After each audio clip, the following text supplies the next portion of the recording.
Hey guys, tonight we're diving into a chilling true story that happened to a group of Chinese fishermen.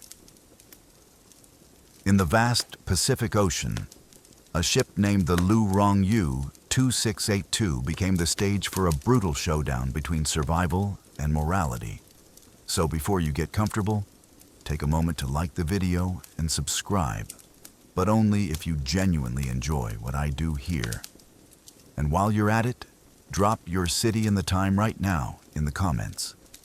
Now, dim the lights, maybe turn on a fan for that soft background hum, and let's ease into tonight's journey together. Picture a sleepy harbor at dusk. A soft breeze drifts across the dock. A few young guys sit around drinking cheap liquor, playing cards, cracking jokes. They say things like, "When we're back from this trip, I'm taking you to my hometown. Best fish stew you'll ever have." These are the crew of the Lu Rong Yu 2682. 2 months before departure, they're still on land, full of hope, full of brotherhood. No one could guess they were heading straight into hell. The ship was bound for the rich squid waters near South America, a stretch fishermen called the Golden Belt. The company promised a 45,000 yen base salary per year, plus 400 yen for every ton of squid hauled. To these small-town boys, it sounded like a ticket out. A way to build a house, get married, start fresh. Back then, their laughter was real. Their dreams? Still untouched. November 2011. The night was cold, sharp, and biting. The Lu Rong Yu 2682 finally pulled away from port, its engines rumbling low like a growl, almost as if it sensed what was coming. That night, things felt calm. Some guys played cards, others hung their bedding up to air. A few leaned on the rail, smoking, staring at the stars. 33 young men. None of them had any clue that the nightmare had already snuck aboard. Around 8 p.m., a scream shattered the calm. "Murder! Murder!" Chef Yan burst from the galley like a man possessed.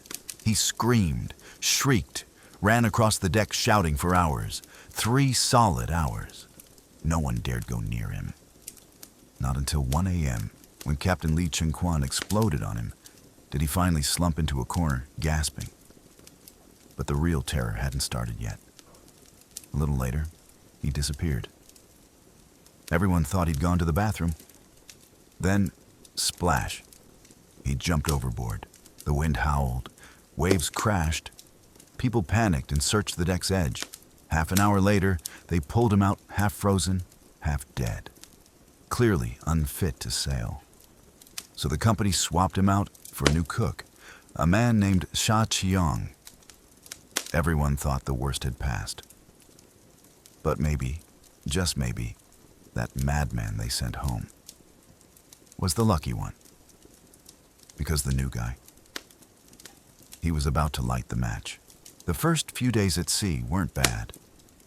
The water stretched out like spilled ink, dark and smooth. The sun danced on the waves like scattered shards of glass. The crew adjusted, working at night, sleeping during the day, scrambling for food, drifting off to the sound of surf and steel. Then it started. A whisper, a rumor. "Hey, that 45,000 yen base salary, it's all fake." The first to pick it apart was Liu Guiduo.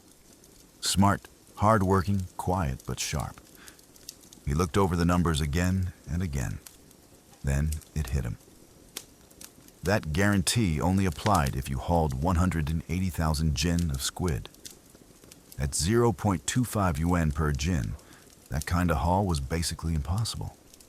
And worse, every meal, every piece of clothing on board, they weren't free. They were charged, set to be deducted from their so-called salary. You'd work yourself half to death and still owe money. Even the cigarettes Liu brought on board, he'd bought 160 packs on credit before departure, suddenly felt heavy in his pocket. Some panicked. others kept their mouths shut. But not Liu. He approached the captain calmly, firmly, asked to return home early and sue the company. Captain Li didn't even blink. No license? No one's going to pick you up. You'd be an illegal. Go home?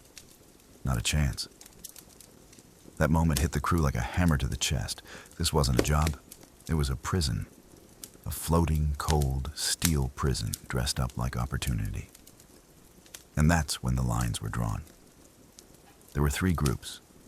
The Dalian gang, led by Captain Li himself, backed by his loyalists. First mate Wang Yongbo, chief engineer Wen Mi, and the cook Xia Qiong. All close to him, some literally family. The Inner Mongolian gang, small but tight-knit, led by Bao Di. They spoke Mongolian, and most others couldn't understand a word. The Heilongjiang gang, largest in number, but scattered until now.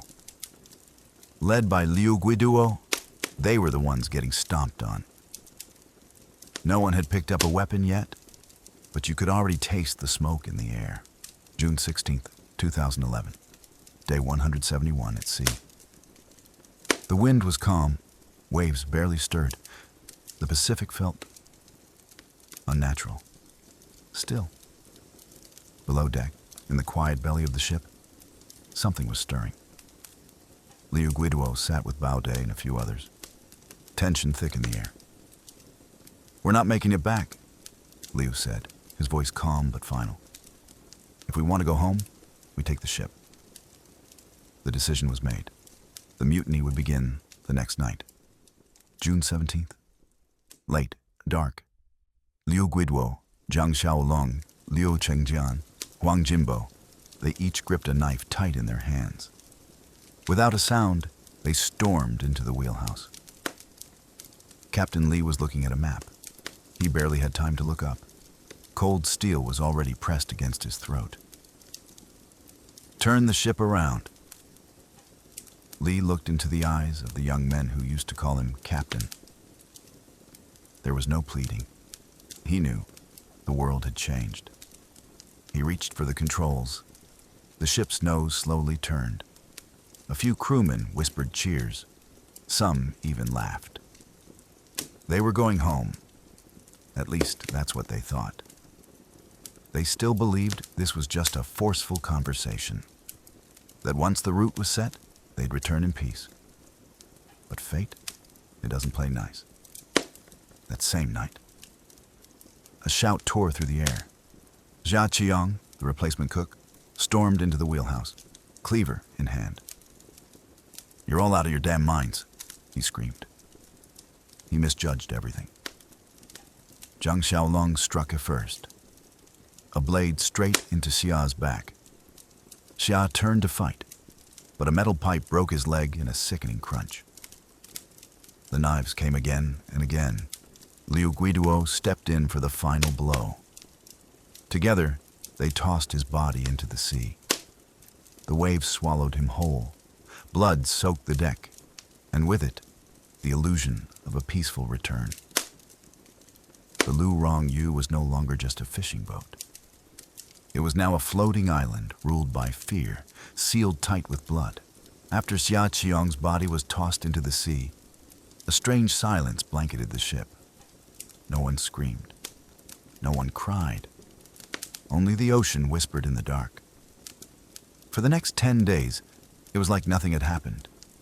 Meals, card games, cigarettes, sunbathing. No one worked.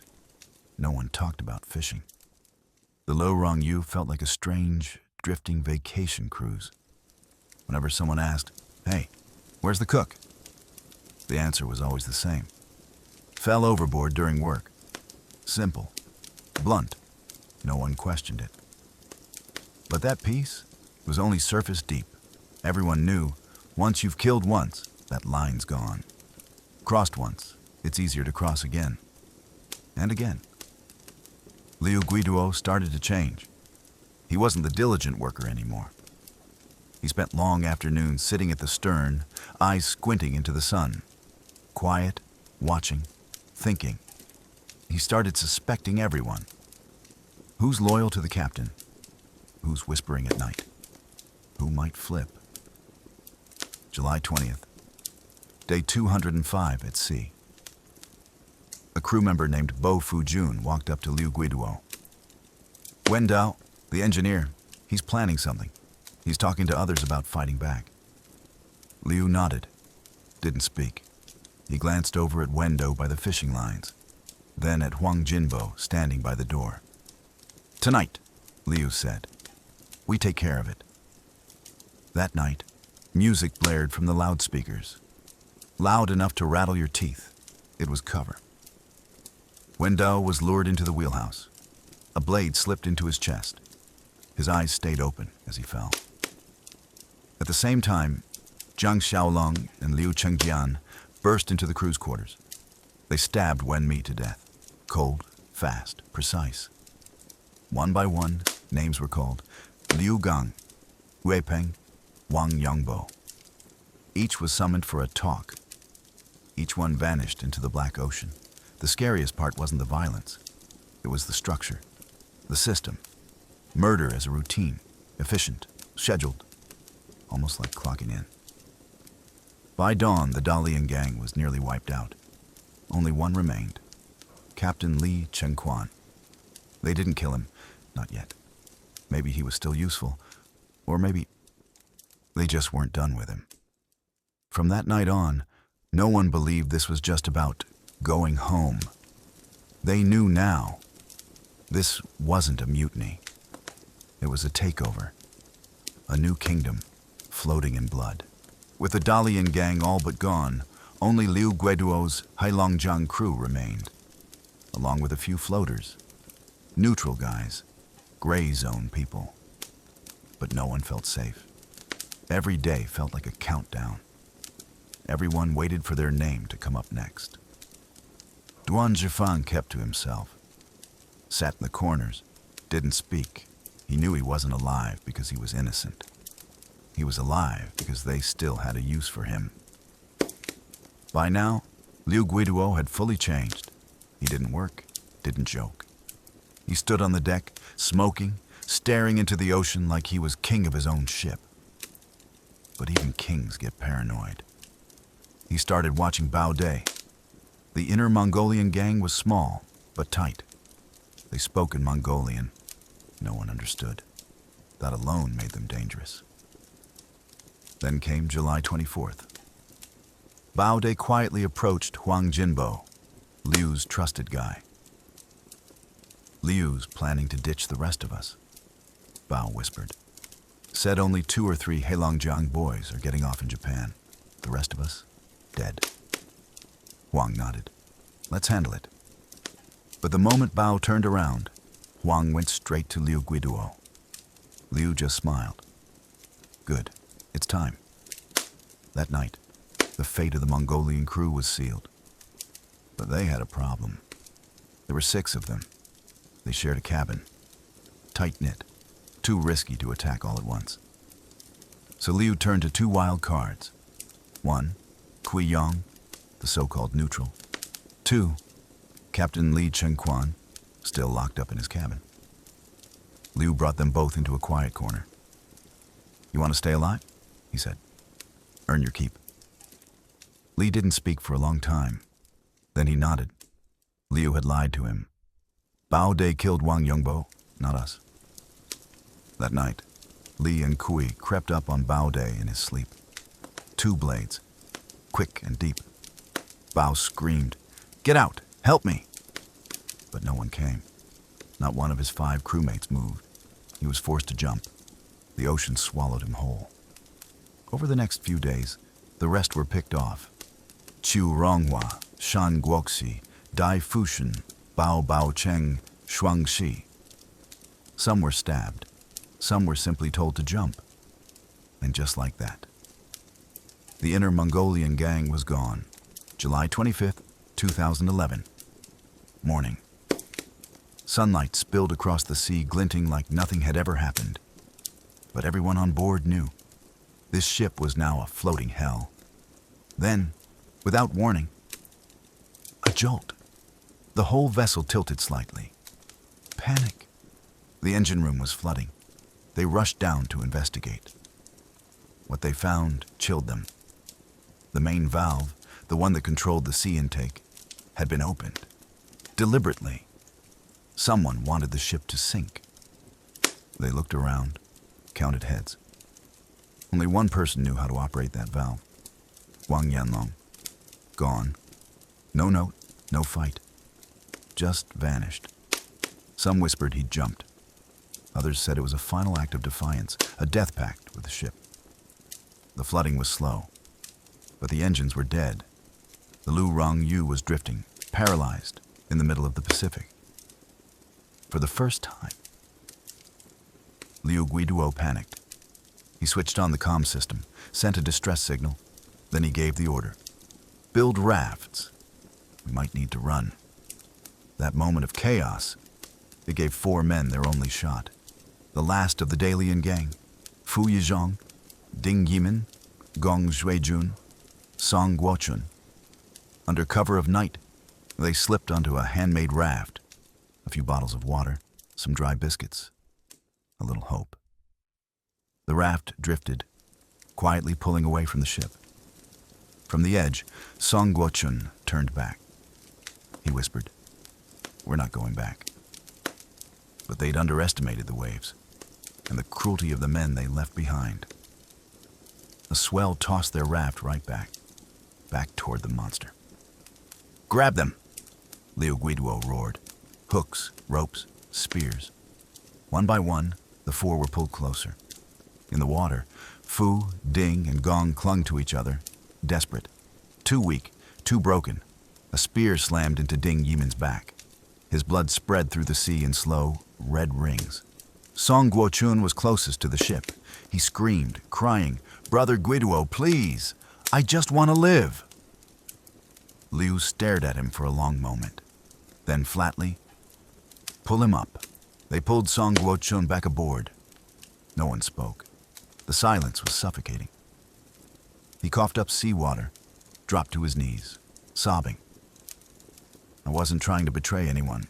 I was just scared. So scared." No one answered. Liu Guiduo stood nearby, like a judge at sentencing. The others stood in a loose circle, like an audience at a ritual. He turned to 2 people, Xiang Lishan and Duan Zhifang, the only ones who hadn't gotten their hands dirty. "These yours?" Liu said coldly. "Prove yourselves." Xiang's hands trembled, but she didn't say no. She picked up a fish knife and stepped forward. Song scrambled backward, crying. "Brother Guiduo, you said you wouldn't. You said..." Liu turned away. Duan stepped in, took off Song's life vest. Xiang brought rope, tied his wrists, his ankles, tight. Then she brought over metal weights, wrapped in cloth, one by one, fastened to his body. It took 5 minutes, 5 long, terrible minutes. Song cried for mercy. He cried for his mother. He cried their names. No one looked at him. No one said a word. Finally, Xiang and Duan lifted him. They carried him to the edge. As he was tipped over, Song screamed, "You'll all pay for this, every last one of you." Then the water closed in, smooth, still.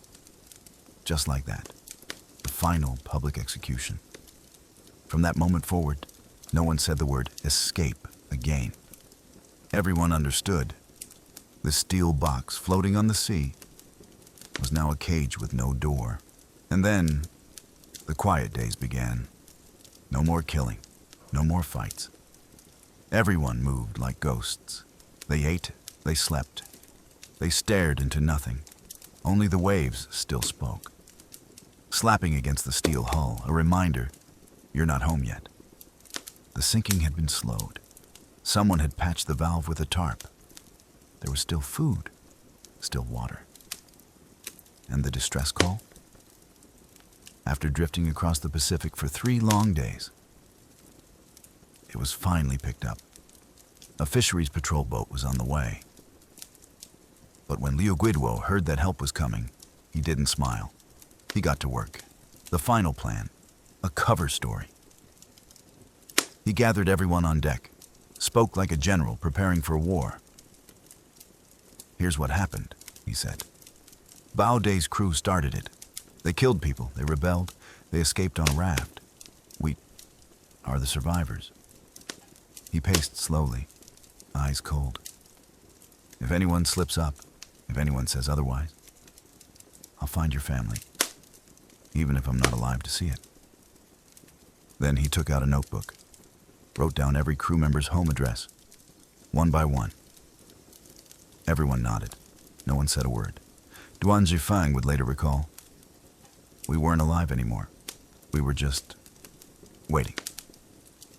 Only 2 crew members defied that silence. They wrote on scraps of paper, folded them into tiny airplanes, and threw them into the ocean. A confession? A prayer? No one knows. August 13th, it poured rain. The Lu Rong Yu 2682 was towed into port. Slow, heavy. Dozens of armed officers waited at the dock, and just before stepping off, someone scratched a message into the inner wall of the cabin using a piece of rusted iron. "Gone now. Winner takes all. Losers rot. Bye." At the dock, armed guards tied up the surviving crew, loaded them onto buses. Not far down the road, sirens, police cars, a full blockade, 11 suspects, 11 cars, 11 separate rooms, 11 interrogations. Liu Guiduo's script fell apart instantly. Under pressure, Huang Jinbo cracked first, told the whole story, and just like that, they were all locked in a prisoner's dilemma.